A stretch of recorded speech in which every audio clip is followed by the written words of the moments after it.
بسم الله الرحمن الرحيم. يا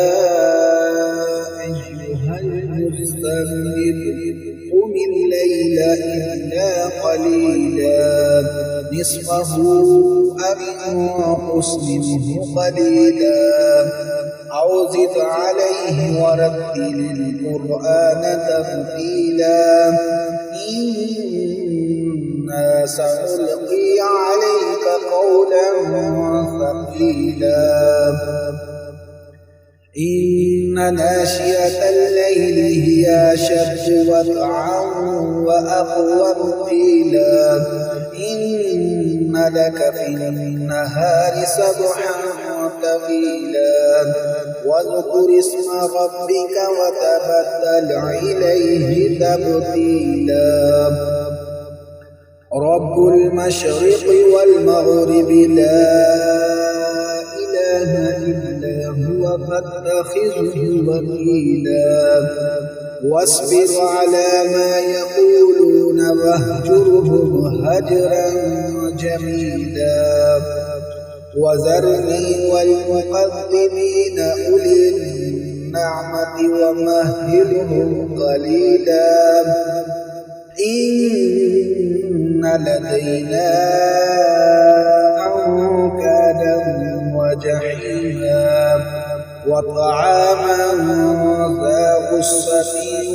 وعذابا عليما يوم ترجف الأرض والجبال وكانت الجبال كثيبا مهيلا إنا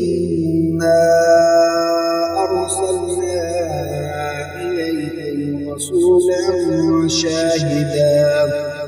رسولا شاهدا عليكم كما أرسلنا إلى فرعون رسولا فعصى فرعون الرسول فأخذناه أخذا وبيلا فكيف تتقون إن كفرتم يوم يجعل الولدان شيبا السماء منفطر به كان وعده مفعولا إن هذه تذكرة فمن شاء اتخذ إلى ربه سبيلا إن ربك يعلم أنك تقوم أدنى من ثلثي الليل ونصفه وثلثه وطائفة من الذين معه والله يقدر الليل والنهار علم أن لن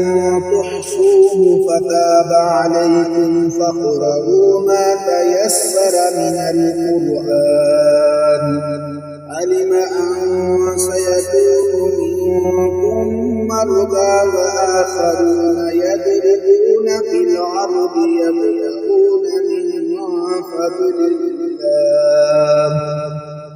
من فضل الله وآخرون يقاتلون في سبيل الله فاقرؤوا ما تيسر منه وأقيموا الصلاة وآتوا الزكاة وأقرضوا الله قرضا